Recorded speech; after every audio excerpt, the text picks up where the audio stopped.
한 반년 만에 여러 성도님들을 뵙게 되어서 반갑습니다. 야고보서 5장 16절에 이러므로 너희 죄를 서로 구하며 병 낫기를 위하여 서로 기도하라. 의인의 강구는 역사하는 힘이 많으리라.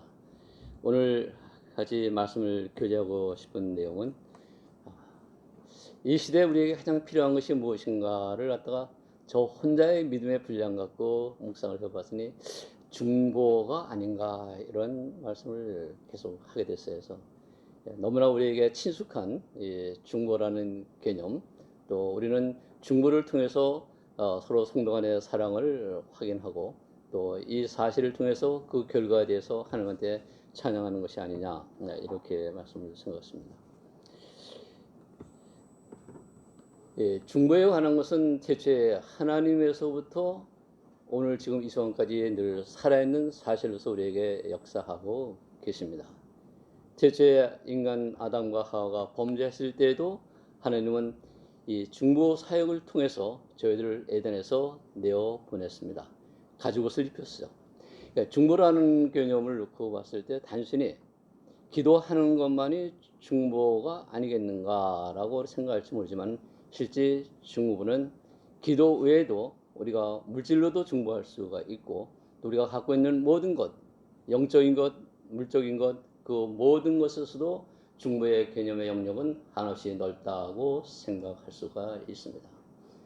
그런 중보는 각 개인이 혼자 하는 것이냐 대상, 물론 중보의 개념은 자기가 자기 자신에게도 할 수가 있는 것이 중보의 영역에 포함된다고 믿습니다. 그러니까 1대1의 중보도 있을 거고 1대 다수, 또 다수가 다수, 또 다수가 개인.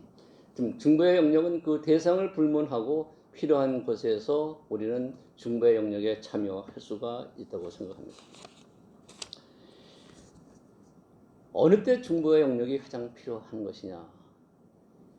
제 자신의 이 주님 앞에 나오게 된 동기도 세상에서의 네 자신의 한계를 깨달았을 때라고 생각합니다.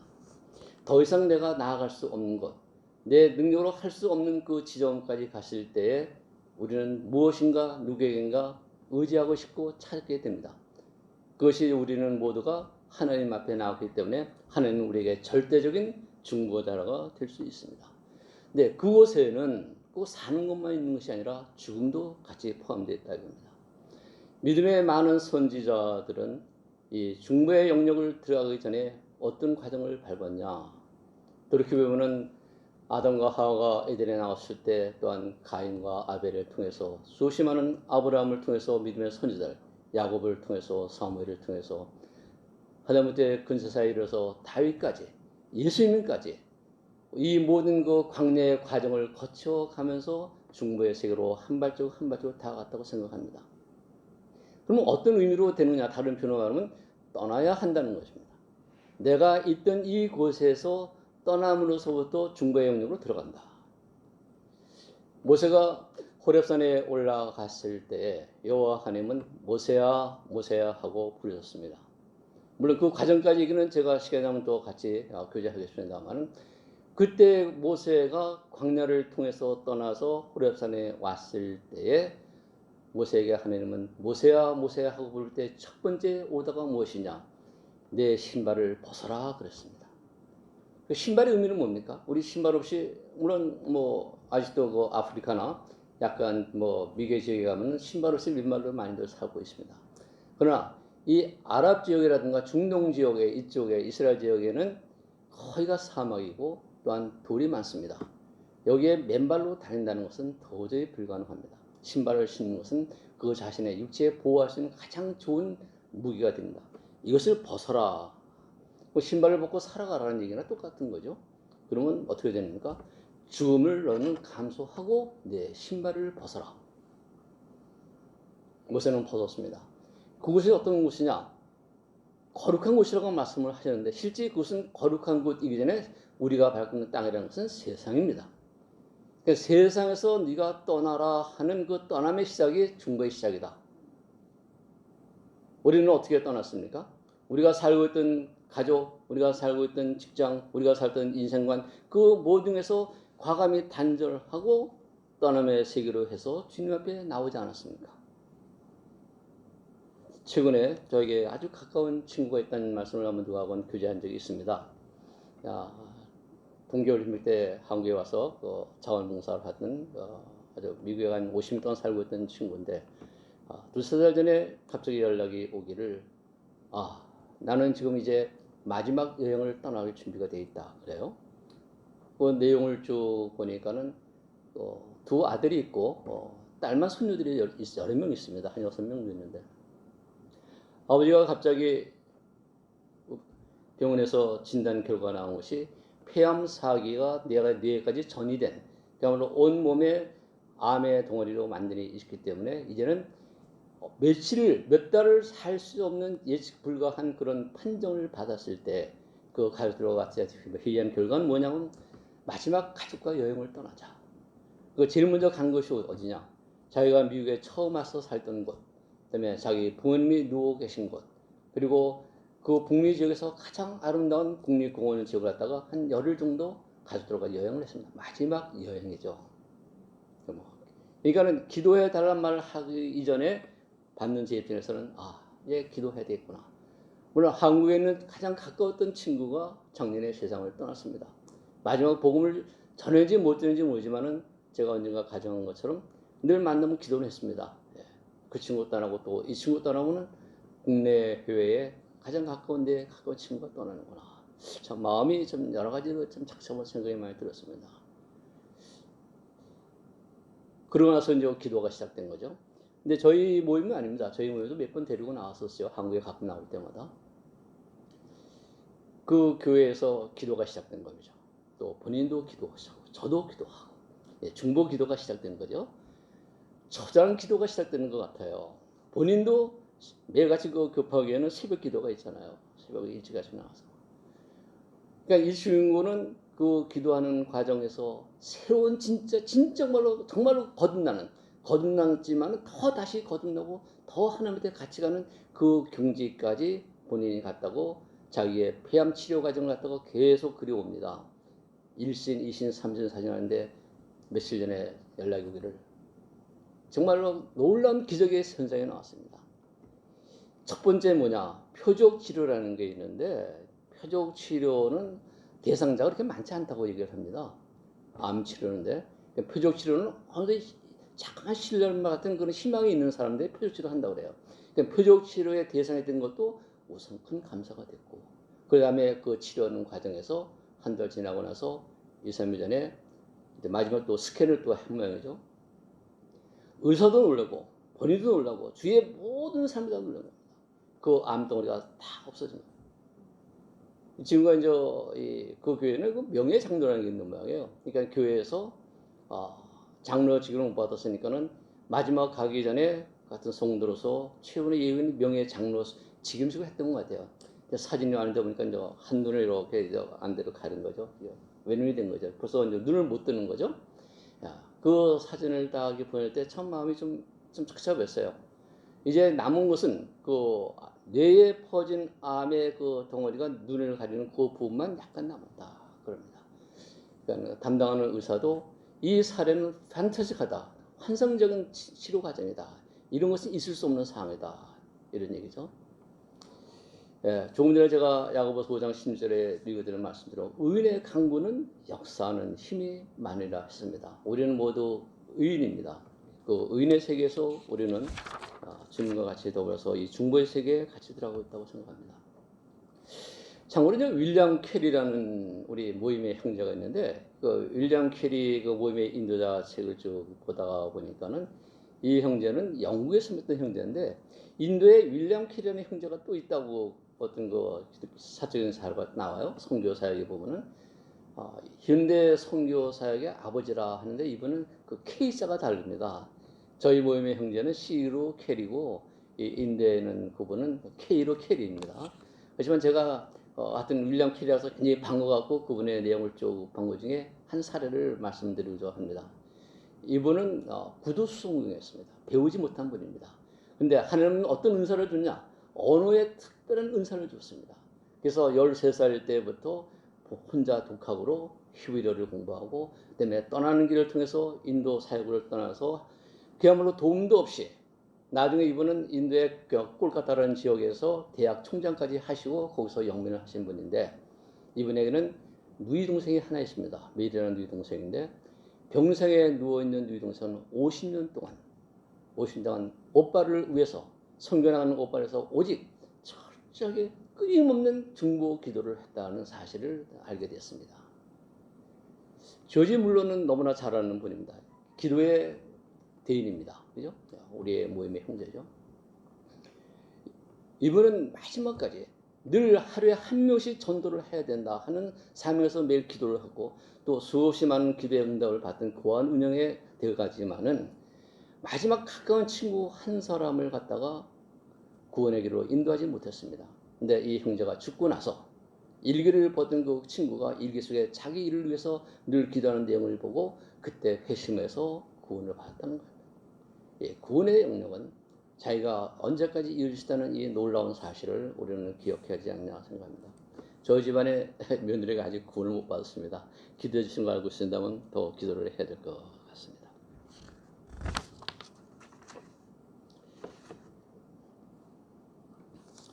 밀로가 하신 그 형제가 하신 말씀 중에, 믿음은 가능성의 영역에서는 작동되지 않는다.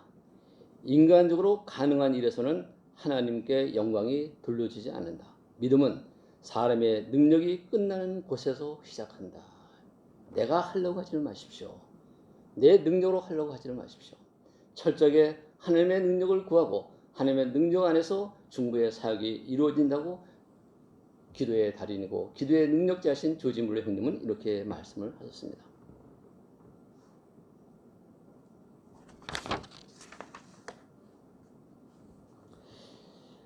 동물의 세계를 잠깐 좀 보겠습니다. 이 거북이가 알에서 깨어나서 다시 자기의 고향으로 돌아갈 때, 어미 거북이는 정말로 먼 바다 끝에서 자기가 태어난 그 바닷가로 헤엄쳐 옵니다. 그 길이는 잘 모르겠으나 엄청난 먼 거리라고 합니다. 올 때까지 죽음의 사투를 벌이고 수많은 적을 갖다가 물리쳐가면서 자기 고향까지 와서 그 모래가를 옵니다. 파고가 제일 높고 또 여름 중 가장 뜨거운 날에 헤엄쳐서 해변에 도착을 합니다. 그 해변에 도착해서 곧장 모래사랑에서 알을 낳는 것이라 거기서 멀리 떨어진 곳, 수십 미 떨어진 곳에 깊게 없습니다. 자기 그 날개 지느러미로 구덩이를 팝니다. 그리고 약 50개에서 200개의 알을 낳아놓고 그 다음에 이제 바다로 떠납니다. 철저하게 하나님한테 맡기는 거죠. 그러면 두 달 후 모래 속에 알들이 깨어지기 시작합니다. 이걸 캔 펑클이라고 얘기를 하는데, 이 알을 이 새끼에서 깨고 나옵니다. 그러니까는 30cm의 두꺼운 모래를 갖다가 땅속에 묻어 있으니까 이거를 헤엄쳐서 3일에서 7일 사이에 거북이는 거기서 모래 속에서 빠져나옵니다. 몸무게가 그 과정에서 한 30% 정도 줄어든다고 합니다. 그 다음에 밤이 되길 기다립니다. 숨을 죽이고 또한 모든 것에서 자기가 가야 될 바다로 운명의 그로 기어나갑니다. 제가 어떤 그 다큐멘터리를 봤을 때 이 과정에서 수십 많은 새끼 거북이들이 죽는답니다. 그 천적들한테 와서 잡혀 먹인다는 거죠. 그러니까 상당히 소수의 그 거북이들만 바닷속으로 들어간다는데, 이 내용은 여기는 없었습니다만, 하여튼 목숨을 내놓은 질주를 하게 됩니다. 그 다음에 40, 80간 바다의 깊은 속으로 입수해서 수영해서 드디어 바다 거북이로서 인생이 시작되는데, 저는 여기서 어떤 부분을 말씀드리고 있어요. 알을 깨고 날 때 우리는 한문에 줄탁통시라는 말이 있습니다. 새가 알을 깨고 나올 때는 안에서 내가 나가겠다는 신호를 합니다. 그러면 어미새가 바깥에서 그 소리를 듣고 알을 깨기 시작합니다. 안과 밖이 같이 동시에 신호를 보고 할 때 그 알을 깨고 세상에 나온다 이거죠. 우리가 중보 기도를 할 때 우리의 기도를 들으시는 하나님은 바깥에서 우리가 기도하는 것을 들으실 준비가 되어 있는 건데, 우리가 기도하지 않고서는 절대 그것이 역사가 이루어지지 않는다. 어떤 기도를 하고 계십니까? 어떤 중보 제목을 갖고 계십니까? 우리는 그 삶 속에서 우리의 삶을 갖다가 지내가야 합니다.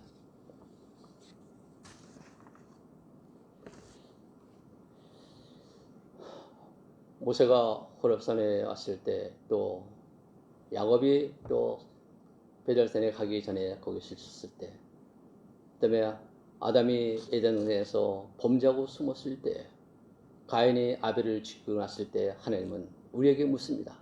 내가 어디에 있느냐라고 묻습니다. 내가 어디에 있느냐? 처음부터 질문을 하십니다. 유대인 교육에서 유대인의 그 위대한 교육에 대한 커리큘럼을 놓고 보면은 유대인은 질문을 통한 교육을 합니다. 질문을 통해서 토론에 의해서 그 교육이 이루어집니다. 대답을 하는 것이 아니라 너는 오늘 학교에서 얼마큼 질문을 많이 하고 왔냐? 무엇을 질문을 했냐? 그러니까 질문을 한다는 것은 우리 정서가 좀 우리하고 잘 안 맞는 것 같은데 우리는 질문을 하면 상대편이 굉장히 불쾌해요. 왜 그런 질문을 하냐? 근데 이 사람들은 안 그렇다 이거예요. 근데 하나님 우리한테 질문을 하셨거든요. 내가 지금 어디에 있는 거냐? 어디에 있느냐?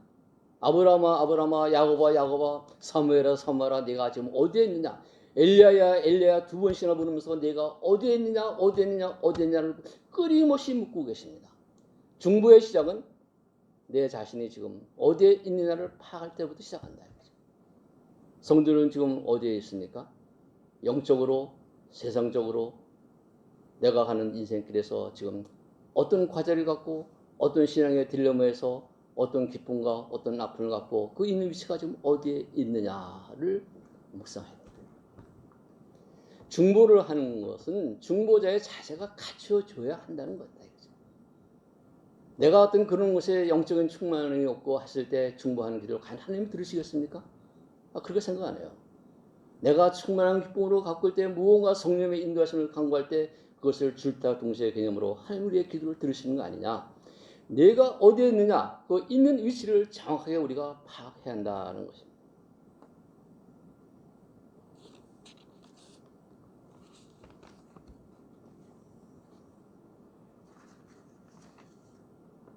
나를 중심으로 해서 나의 가까운 내 가족들, 나를 중심으로 내가 속하는 내 조직체, 기업체의 직원들, 더 나아가서 나를 중심으로 해서 여기 계신 우리 모두 교회 성도님들, 이 모든 것들이 나의 중보 기도의 대상이라는 거죠.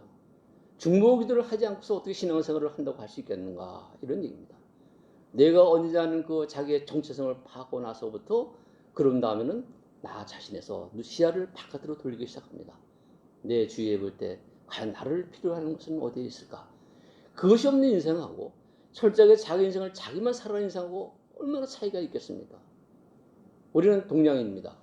동양은 동양 사상이 있어요. 최근에 제가 뭐 노자의 도덕경을 좀 가끔 보는데 깊이 보지는 못했습니다만 거기에 이런 구절이 있습니다. 자연무의라는 구절이 있어요. 이 말은 뭐냐?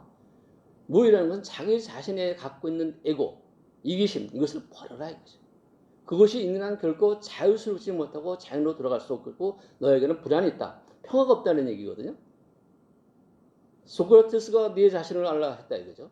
소크라테스나 석가모니나 공자나 뭐 노자나 이러면 다 동양인이고 인간적인 우리가 같은 사람이다 이거죠. 이분들은 인간이 가야 될 사상의 어느 최고점까지는 갔습니다만은 그 이상은 넘어가지 못하는데 넘어가신 분이 오직 예수 그리스도 한 분밖에 없다는 얘기죠. 그것이 우리의 믿는 신앙이 위대하다는 겁니다. 그 부분이. 그래서 우리는 첫째 중보 기도를 나아가기 전에는 내가 어디에 있냐는 정성을 파악해야 되고, 그 다음에 자기 자신이 갖고 있는 그 에고이즘, 나 자신의 나 자신을 추구하는 그것을 끄집어내서 제로화시켜야 돼요. 없애야 돼요. 그런 다음에 백지 같은 상태가 됐을 때 하나님의 말씀이 우리에게 임하게 되기 시작한다는 겁니다. 이것을 갖다가 성경에는 세미한 소리라고 말씀을 합니다. 엘리야가 40일 동안 사막을 걸었습니다. 춥고 굶주리고 말도 못했습니다. 하나님은 천사를 보내서 떡과 물을 줘서 그 목숨을 살렸습니다. 다시 기운을 얻어갖고 나올 때 바깥에는 지진이 나고 바위가 없어지고 막 어떤 상황이 벌어지고 있습니다. 그 과정을 지나고 나서 세미한 소리가 될 때 엘리야야 엘리야 때 엘리야는 그 소리를 듣습니다. 여러분은 그 세미한 하나님의 음성을 얼마나 많이 듣고 계십니까? 그걸 들을 수 있어야 돼요. 그걸 듣고 났을 때부터 중보 기도는 시작되는 겁니다. 그 소리를 듣지 않고서 우리가 어떻게 하나님 앞에 나아갈 수 있겠냐. 중보 사역 기도는 다시도 말씀드리지만 내가 있는 정체성을 알아야 되고 내 안에 있는 것을 다 깨부셔야 되고 그리고 나서 우리는 하나님의 세미한 음성을 들을 준비가 됐을 때 중보 기도는 시작된 것 같아요. 제 가까운 친구가 저녁 끝나고 모든 인생에서 마지막 여행을 떠나고 그때 그 같이 한 그 교회 팀 사역이라고 그래요. 그분들은 우리는 팀 사역이라는 용어를 안 씁니다만은 엄청나게 기도했던 모양입니다. 또 본인 자신도 정말로 흐르는 눈물을 감사하시면서 기도의 그 내용 중에 가장 많이 나오는 게 감사합니다. 이제 내가 내 목숨과 내 인생이 여기서 끝나도 감사합니다. 그 감사하는 말이 자기도 모르게 수없이 나오더라고요. 그죠? 흐르는 눈물을 감출 수 없고 그 과정을 거쳤을 때 하나님의 놀라운 역사하심이 그 모든 몸에 있는 암세포를 다 없었던 거죠. 제가 전율을 느꼈어요. 그 글을 딱 볼 때마다. 거의 이제 밤에는 아니고 오전 한 10시, 11시 사이에 이제 그 레터가 이제 가끔 와요. 페이스북을 통해서 오고 이제 카톡으로 오는데.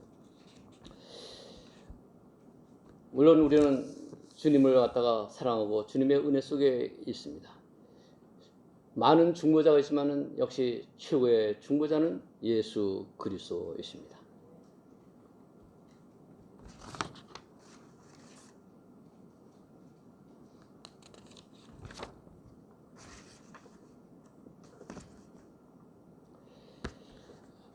저는 직장 동료들 어떤 가까운 이들하고 이렇게 만나잖아요.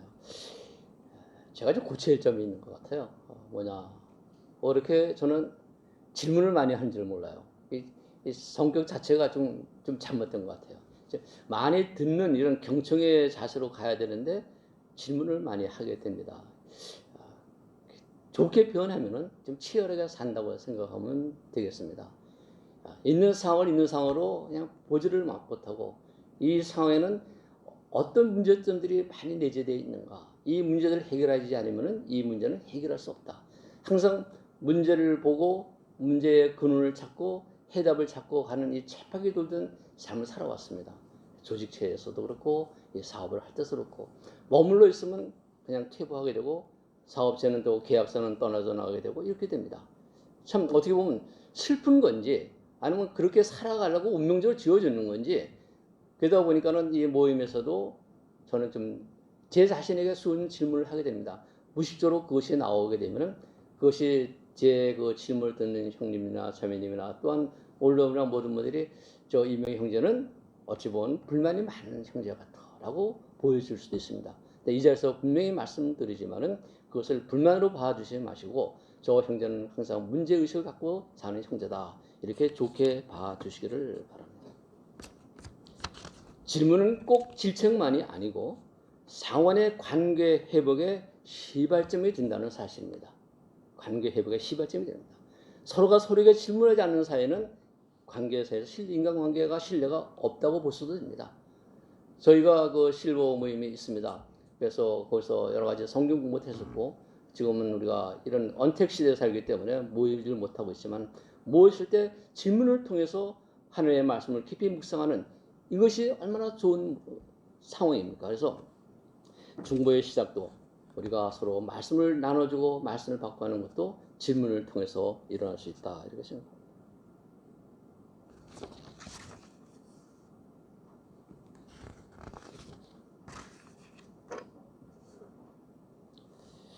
디모데전서 2장 5절에 하나님은 한 분이시요 또 하나님과 사람 사이에 중보도 한 분이시니 곧 사람이신 그리스도 예수라. 우리는 하나님과 우리 사이의 관계에서 중보자가 있어야 됩니다. 내가 하나님의 영역에 곧장 들어갈 수 없습니다. 절대 들어갈 수 없습니다. 그 중보의 역할을 하신 분이 예수 그리스도시고, 예수 그리스도께서는 자신의 온 몸과 영과 모든 것을 갖다가 우리를 위해서 내어놓으신 그 사역을 통해서 우리가 하나님 앞에 나아갈 수 있도록 위대하시고 정말로 우리가 늘 경배할 수밖에 없는 분이 위대한 중보자가 예수 그리스도입니다. 이분은 이사야서 11장 1절에 이새의 줄기에서 한 싹이 나며 그 뿔에서 한 줄기가 나서 결실할 것이다. 그날의 17절입니다. 그날에 이새의 뿌리에서 한 싹이 나서 만민의 기필고 설 것이요 열방이 그에게로 돌아오리니 그 거한 곳이 영화로우리다. 주님이 계신 곳은 지금은 하늘에 계시지만은 그것이 얼마나 영화로운 곳이겠습니까? 아까 제가 세미한 말씀을 갖다가 말씀을 드렸습니다. 이 세미한 소리 쪽에 욥기에도 이제 이 말씀이 나옵니다. 욥기에서 4장 12절에서 17절에 보면은 무슨 말씀이 내게 가만히 임하고 그 가는 소리가 내게 들렸었나니 그 사람이 깊이 잠들 때쯤이서니라. 내가 그 밤에 이상으로 하여 생각이 번거로울 때 두려움과 떨림이 내게 이르러서 모든 골절이 흔들렸느니라. 그때 영이 내 앞으로 지나매 내 몸에 털이 쭈뼛해었느니라. 그 영이 서는데 그 형상을 분별치는 못해도 오직 한 형상이 내 눈앞에 있었느니라.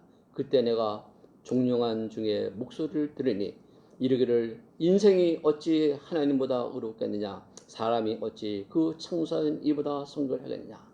이 세미한 과정에서 욥은 이 소리를 대만 사람 그 자기 친구한테 들었습니다. 앞서서 미리 말씀을 드리지만 이 욥의 중보 기도는 그렇습니다. 그 세 친구가 이 욥에게 와서 여러 가지로 많이 또는 뭐 유래 말도 할 수 있고 질책의 말도 할 수 있고 여러 가지 또 좋은 얘기도 많이 합니다만 전반적으로 그 세 친구는 욥이 올바르지 못하다 하는데 많이 모아지고 있습니다. 그 욥의 입장에서는 세상에 가장 가까운 친구들이 자기를 와서 하나님 관계를 회복시켜주고 또 하는데 오히려 질책하고 야단칠 때 이 욥의 마음은 어떻겠습니까? 우리는 우리가 무엇을 필요할 때 와서 당신이 이렇게 잘못했기 때문에 이게 벌 받는 거야. 이렇게 하니까 사업이 안 되는 거야. 이렇게 하니까 당신은 전도를 못하는 거야. 라고 질책만 하면 어떻겠습니까? 네, 욥의 위대한 점은 이런 데서 나타납니다. 그 마지막 끝에 부분에 가면 욥이 친구들을 위하여 빌매라는 표정이 납니다. 구절이 납니다. 친구들을 위하여 빌매. 여호와께서 그 욥의 기도를 들으시고 나서 모든 걸 반전시킵니다. 자손도 배로 넣어주고 재산도 배로 넣어주고 나이도 140살까지 더 오래 살게 합니다. 자기를 갖다가 뭐 의미하고 못 살게 하지 않았지만 어떻게나 영적으로 핍박하던 그 시절에 자기를 갖다가 그렇게 못했던 친구들을 위해서 욥은 중보 기도를 드립니다. 우리는 우리에게 어렵게 하는 이들을 위해서 반대로 욥과 같이 그런 중보 기도를 드려야 되는 것이 아니겠는가.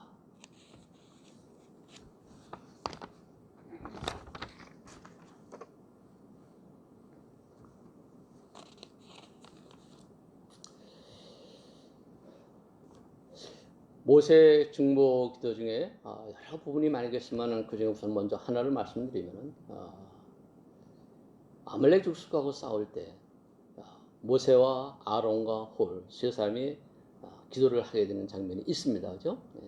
그냥 평지에서 하는 것이 아니고 아주 산 꼭대기까지 올라갑니다. 세 사람이 같이 올라갑니다. 혼자 가는 게 아니라 같이 together 같이 올라갑니다. 그다음에 더 같이 한 곳에서 있습니다. 그다음에 하나님의 주신 지팡이를 딱 들고 지팡이는 두 손으로 들 수 있지만 한 손에 듭니다. 자, 아말렉과 전투가 벌어집니다. 물론 여호수아 군대 장관이 맨 앞에서 진두지휘합니다. 여호수아와 그 군대를 위해서 이 세 사람이 합심해서 기도를 합니다. 아침부터 밤늦게까지 손이 내려가면 안 됩니다. 내려가면 전체에 쥐고 있습니다. 그럼 다시 올립니다. 팔이 무쇠로 된 것 같고 고정된 것도 아니고 모세의 발은 지치고 점서 내려옵니다. 그때 한쪽에서는 홀이 또 한쪽에서는 아론이 지팡이가 왼손에서 오른손으로 왔다 갔다 놓고 상상할 수 있겠습니다. 이 합심해서 하는 중보기도 물론 모세가 가장 먼저 하긴 하겠습니다만은 옆에서 동력하는 이 기도의 아름다운 모습 저희가 이 기도 집회가 없어진 지가 벌써 오래됐습니다. 하나님은 늘 우리의 기도를 들으시기를 원하십니다. 형제들은 예배 때 기도를 해야 됩니다. 의무입니다. 의무. 우리는 과연 그 의무에 얼마만큼 충실하게 순종하고 있습니까? 고린도후서 1장 11절에 너희도 우리를 위하여 간구함으로 도우라. 이는 우리가 많은 사람의 기도로 얻은 은사를 인하여 많은 사람도 우리를 위하여 감사하게 하라 합니다. 우리를 위해서 기도하라고 했습니다. 좀 과감하게 좀 기도 좀 해주십시오. 기도 제목을 내놓으십시오. 우리 노량진 그 카톡방에 있잖아요. 거기에 기도 제목 안 오른 지가 참 오래된 것 같습니다. 그죠? 저는 노량진에 와서 뭐 수요일날 모였을 때 오전에 앞에는 말씀을 그리고 이후에는 기도 집회를 했는데 제가 전에 나가던 모임에서는 그 한 날은 무조건 기도 집회합니다. 기도만 합니다. 시작부터 끝날 때까지. 그래서 우리가 이 중보 기도를 할 때 기도에 더 열심히 할 수 있는 그런 것이 필요하지 않나 생각합니다.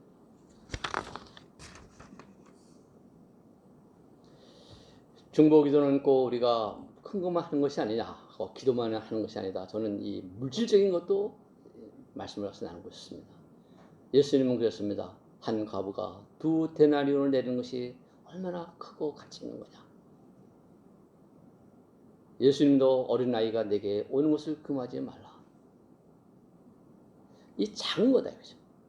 작은 것에 충성했으니 내가 너에게 큰 일을 맡긴다고 그러셨습니까?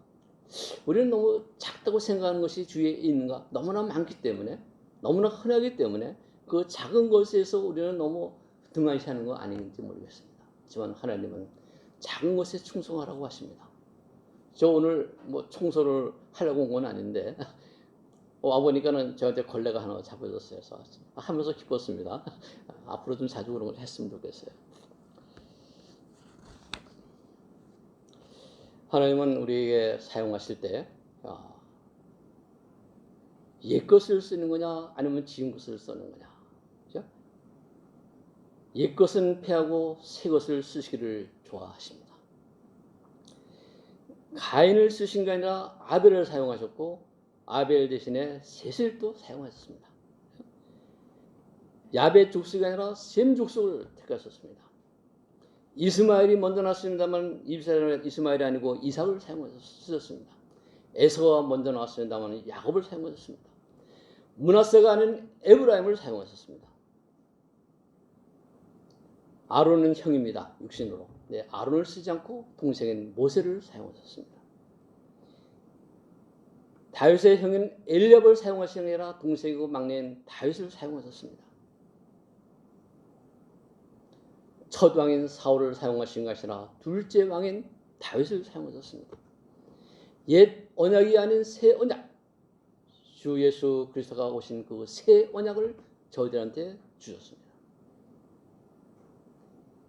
이스라엘을 갖다가 사용하신 것이 아니라 오늘날 이 교회를 하나님은 사용하고 계십니다. 아직도 이스라엘을 쓰고 계시진 않습니다. 처음 아담이 아닌 마지막 아담인 예수 그리스도를 갖다가 하나님은 사용하고 계십니다. 둘째 것을 세우기 위해서 첫 것을 폐지하시는 하나님이십니다.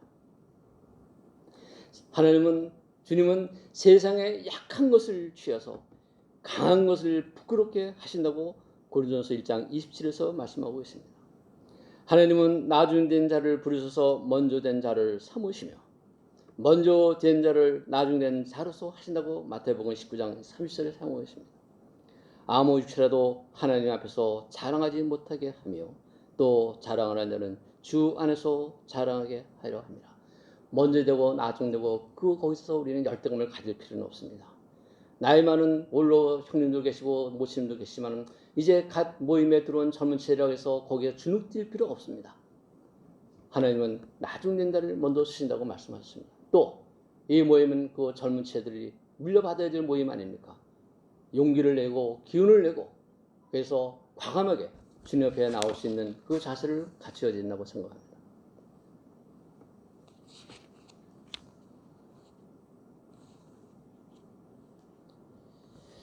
모세의 삶을 잠깐 좀 보면은 참 기구한 인생이죠.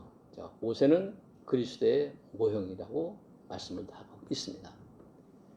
태어났을 때 자기가 어떻게 태어난지도 모르고 태어난 그 즉시 죽어야 될 운명으로 태어났고 다행히 하나님이 그 모세를 이집트 왕녀에게 건짐을 받게 하고 정말 40년 동안 잘 지냈겠죠. 그죠? 최고의 그 권력기관에서 최고의 대우를 받으면서 최고의 교육을 받고 그죠?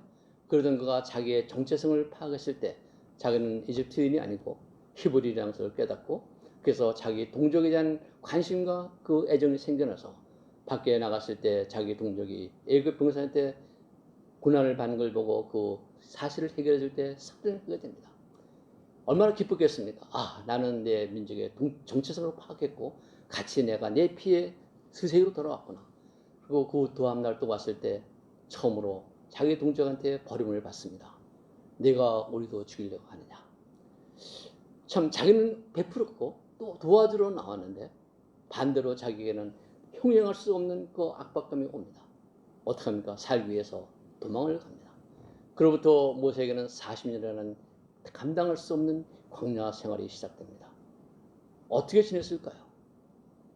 하루 이틀도 아니고 1, 2년도 아니고 10년도 아니고 20년도 아니고 30년도 아니고 40년은 긴 세월을 광야에서 보냅니다. 광야라는 의미는 무엇입니까?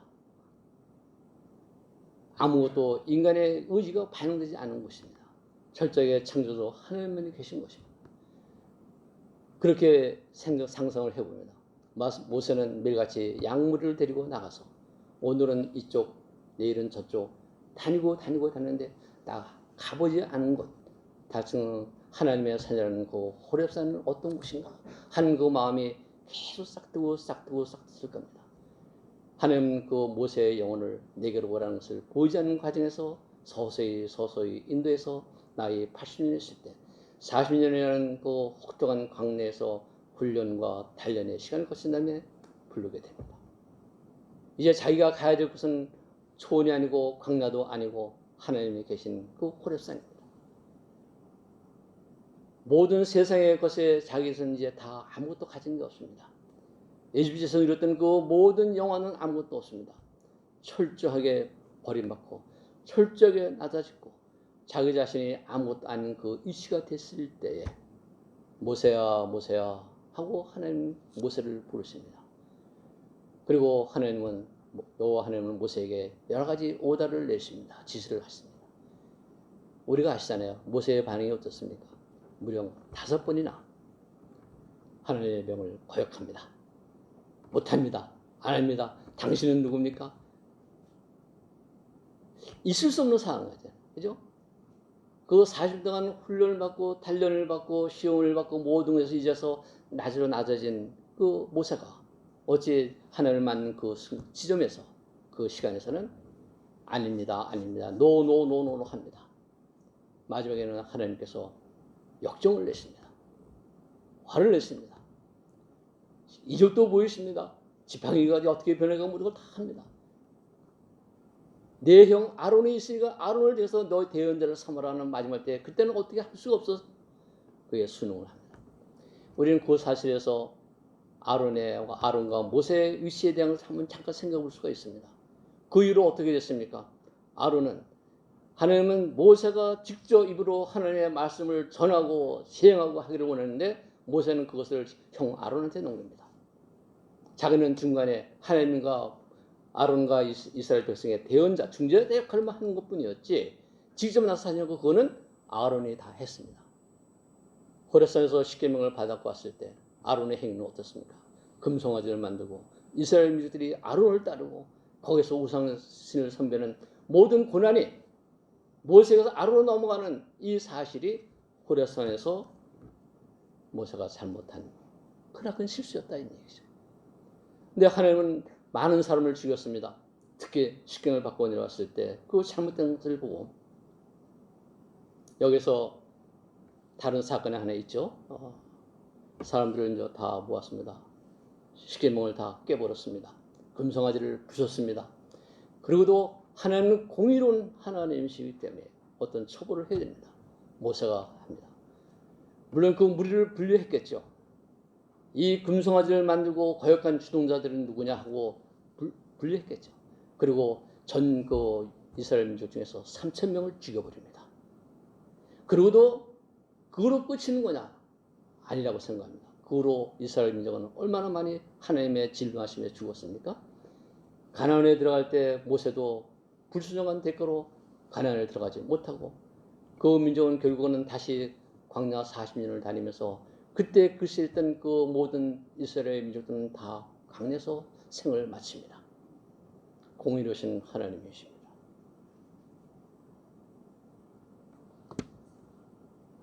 모세는 하나님한테 강구합니다. 아버지 하나님, 이 민족은 하나님께서 저한테 부탁하시고 저한테 지시하셔서 여기까지 데려온 민족입니다. 이 민족의 섬기는 신은 여호와 하나님이심을 아는데 이 민족을 다 죽이시고 멸절하신다면 하나님의 영광이 어디서 드러나실 거겠습니까? 차라리 저를 그 생명책에서 제하여 주옵소서. 제하여 준다는 말은 여러 가지 문헌성에 보면은 노아 방주 때 물러서 모든 걸 쓸어버린다. 완전히 쓸어. 모세가 자기 자신이 완전히 이 생을 없앨 정도까지 그렇게 강구하면서 나를 그렇게 해주시고 이 민족을 살려주십사는 그야말로 중보기 될 때 사실 주야를 기도를 합니다. 하루 이틀도 아니고. 과연 나는 하루라도 제대로 이렇게 하루 종일 기도해 본 적이 있었을까? 없었던 것 같아요. 위대한 선지자들은 그렇게 자신을 갖다가 온몸을 내놓고 자기의 목숨을 내놓고 기도합니다. 바울 역시 마찬가지입니다. 내 민족을 위해서 내 목숨이 끊어져 줬으니 이 민족을 구해 주십시오. 얼마만이라도 구해 주십시오. 얼마만 다 구해달라는 말을 해요. 내 민족, 내 친척을 가지고 얼마만이라도 살려주십시오. 하나님. 차라리 두고 나를 갖다가 벌어주십시오. 사도 바울도 처절한 기도를 드립니다. 모임의 위대한 인도자들은 이 기도를 통해서 중보 기도를 통해서 자기 자신을 갖다가 그야말로 초기같이 여긴다 하는 거예요. 너무나 우리가 잘 아는 아브라함도 이 중보 기도의 하나의 사례가 될 수 있습니다. 소돔과 고모라를 멸하실 때 물경 6번이나 강구드립니다. 50명에서 10명까지 이렇게 되면 의인 있으면 멸하지 마십시오. 멸하지 마십시오. 멸하지 마십시오. 하는 한두 번 6번씩 똑같은 기도를 드립니다. 하나님이 응답하실 때까지 마지막으로 10명만 있으면 내가 멸하지 않겠다. 근데 결국은 소돔과 고모라는 멸망할 수밖에 없었어요. 이스라엘 민족은 목이 곧은 백성입니다. 꼭 이스라엘 민족만 목이 곧을까요? 아니죠. 저희도 그러합니다.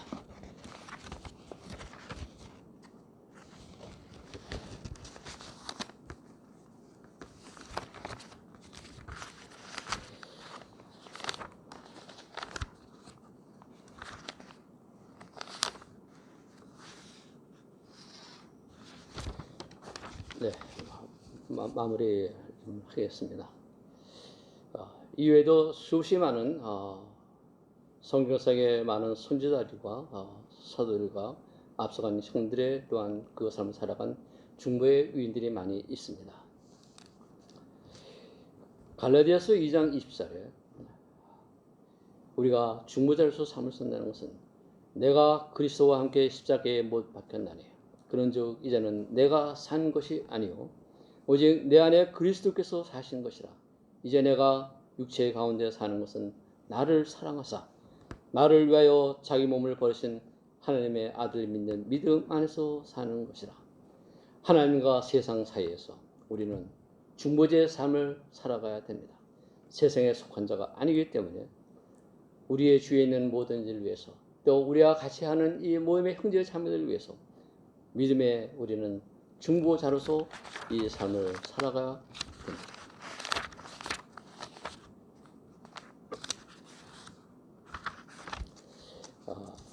위대한 그 조각가가 있죠. 르네상스 시대에 그 미켈란젤로가 있습니다. 그러니까는 그래서 조각을 만들 때 어떻게 당신은 그렇게 위대한 조각을 만들었냐 라고 할 때 미켈란젤로가 한 얘기가 있습니다. 나는 그렇게 뛰어난 것을 만드는 사람이 아니고 단지 필요하지 않은 부분만 제거했다. 이 돌에서 필요하지 않은 부분. 그러니까 필요한 부분만 나오고 하다 보니까 그것이 위대한 예술 작품이 됐다. 우리는 우리 자신에게 내게 필요하지 않은 부분이 무언가를 찾아서 그 필요하지 않은 것, 제거해야 될 부분들을 제거시켜야 됩니다. 그래서 순수하게 남은 오직 하나님의 사랑하자는 우리 자신의 영을 갖고 그리고 그것을 갖고 우리는 필요하다면 자기 자신을 위해서도 중보기도를 해야 되죠. 하지만 더 나아가서 내 가족과 내 이웃과 모임과 모든을 위해서 우리는 중보자로서 주님의 자녀이기 때문에 주님이 가장 위대한 중보자로서 이 세상에 오셨기 때문에 우리는 그 주님을 따라가는 중보자의 삶을 살아가야 된다고 생각합니다. 네, 잠시 기도하겠습니다. 은혜로우신 아버지 하나님 감사를 드립니다. 이 미관자를 통해서 하나님의 위대하신 그 중보 사역을 위해서 말씀을 나누었습니다. 여기 계신 모든 형제 자매님들 그 삶 속에서 주님의 은혜가 같이 하여 주셔서 주님께서 기뻐하시고 또한 사랑하시는 중보자의 삶을 살도록 인도하여 주옵소서. 말씀을 인도하심에 감사드리옵고 우리 주 예수 그리스도의 이름으로 기도드리옵나이다.